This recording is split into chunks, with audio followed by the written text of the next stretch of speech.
అందరికీ నమస్కారం. నేను మీ కొట్టె కావ్య. ఆయన పేరు రాష్ట్ర రాజకీయాల్లో వినిపించకూడదు. ఆయన ఫోటో కనీసం ఫ్లెక్సీలో కూడా కనపడకూడదు. ఇక ఆయన పెట్టిన పార్టీ అయితే దానికి మనుగడే లేకుండా చేయాలని ఎంతోమంది ఎన్నో కుట్రలు ఎన్నో కుతంత్రాలు చేశారు. ఆ కుట్రలను చీల్చుకుంటూ ఆ అడ్డంకుల్ని దాటుకుంటూ పవన్ కళ్యాణ్ గారి యొక్క ప్రస్థానం సాగింది. కొండారెడ్డి బుర్జు సాక్షిగా ఏపీలో జనసేన పార్టీ లేకుండా రాజకీయాలు ఉండవు అని పవన్ కళ్యాణ్ గారు స్పష్టంగా చెప్పారు.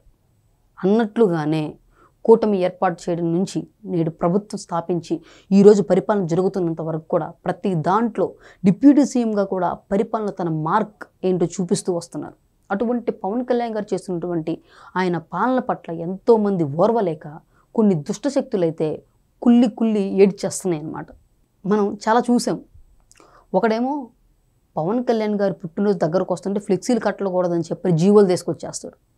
ఇంకొకడు ఆయన వారాహి వెహికల్ ఏపీ రోడ్ల మీద ఎలా తిరుగుతుందో నేను చూస్తానంటాడు. ఇక ఆఖరికి ఐఏఎస్ స్థాయి వ్యక్తులు కూడా పవన్ కళ్యాణ్ గారు డిప్యూటీ సీఎంగా ఉంటున్నారు, ఆయన సినిమాలు తీయకూడదు అని చెప్పని హైకోర్టులోకి వెళ్ళారు.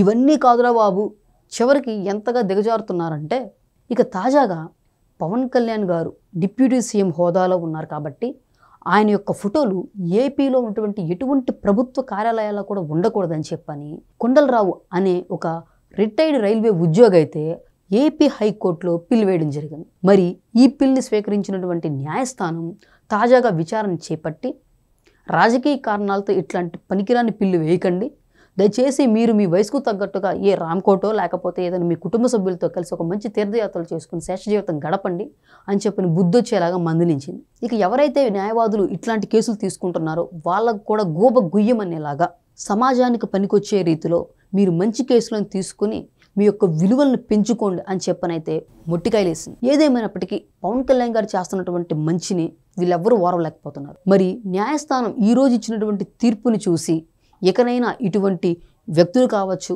లేకపోతే న్యాయవాదులైతే కావచ్చు తమ బుద్ధిని మార్చుకుని న్యాయస్థానాలను గౌరవిస్తూ సమాజానికి పనికొచ్చేటువంటి కేసులు తీసుకుంటారా, లేకపోతే ఇదే తరహాలో కోర్టును ఆశ్రయిస్తూ మొట్టికాయలు వేయించుకుంటూ ఉంటారో మరి మనకైతే తెలియదు. సరే, మొత్తానికి ఈ వీడియో కనుకైతే మీకు నచ్చినట్లయితే లైక్ చేయండి, షేర్ చేయండి, మీ విలువైనటువంటి అభిప్రాయాన్ని కామెంట్ రూపంలో తెలియచేయండి.